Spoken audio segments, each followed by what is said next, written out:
Damon. Morning. If you've got a question for Damon, go ahead and use the raise hand tool. Um, get started with Chad Bishop. Go ahead, Chad.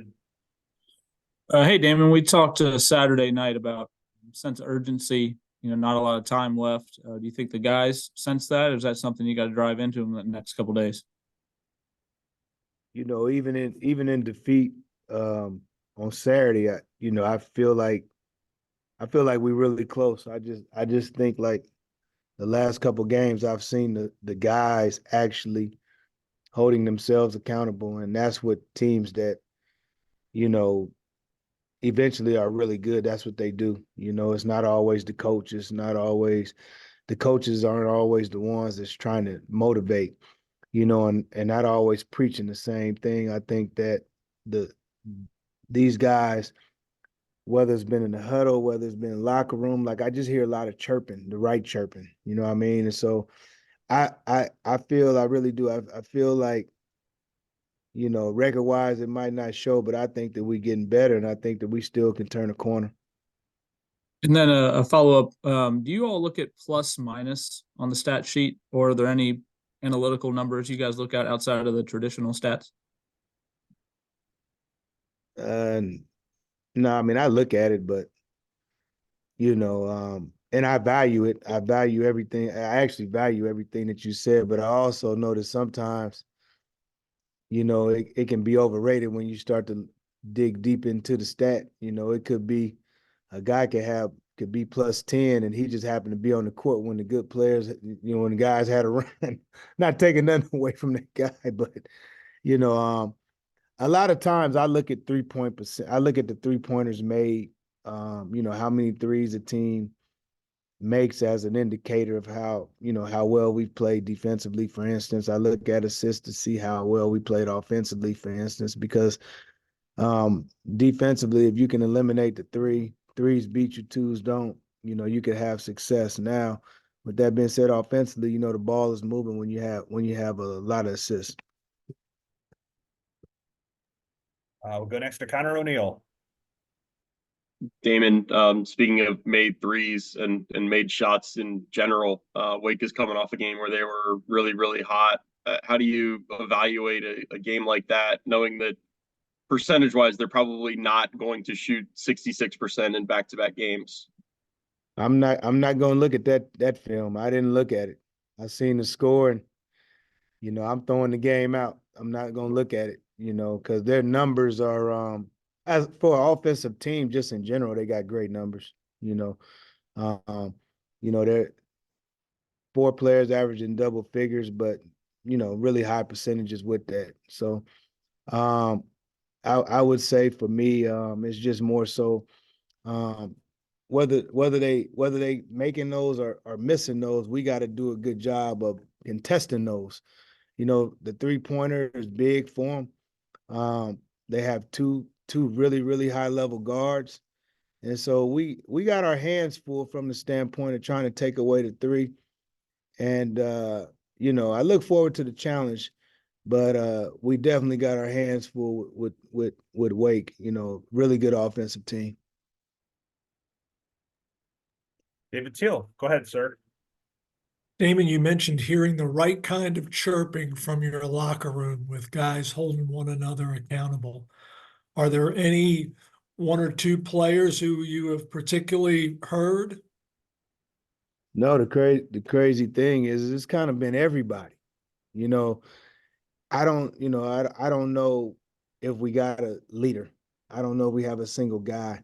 But up until last week, I just haven't heard consistent talking. And I haven't heard consistent talking where people were listening. It was always coming from the coach. And for me, all the good teams I played on, it was the players holding each other accountable. And all the teams that I played on that weren't as good, there wasn't a lot of leadership within the locker room. And I'm including myself, I said player, not when I coach, but I was a player. Like sometimes the message just don't get through. But this group collectively has held each other accountable for the last week, and I think that we'll get some payback and result on that.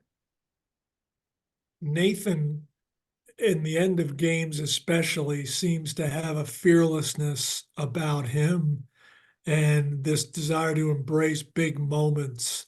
Is that something you noticed about him immediately, or is that something that has evolved this season? Well, I've noticed it, but just like with anybody else, I haven't seen it because, he's a young guy, he's a freshman, and for him to step in and be able to embrace those moments, it's not easy, but whether he makes a shot, misses a shot, makes the right pass, turns it over, he's not scared of the moment, and that's rare, for someone that young to have that kind of poise to be able to want to make those plays at that time. Carolina is playing as well as anyone in this league, perhaps in the country. How'd you guys beat them? I mean, we played really good defense. I thought we held them, to the lowest shooting percentage of the season. I thought we did a really good job on Baycock from the standpoint of not getting him a lot of shot attempts, especially after you see what he did on Saturday. Right. And then I think that we did a really good job of contesting Cormac and Ingram, and they didn't shoot the ball as well. So it came down, to RJ Davis, and I thought we did a good job on him. He had 28 points, but we made him take 24 shots, and we kept him off the free throw line because he's one of the top free throw shooters now in the conference, but in the country. So I thought we did a good job in all those areas, and then on offense, I thought as the game went on, we loosened them up a bit, and we were able to get downhill. We were able to make pocket passes, get and ones and things of that nature. So, you know, Carolina's one of them teams where obviously they're right now, to me, they're probably playing better than anybody in the country. They have a couple All-Americans, older guys that they can lean on.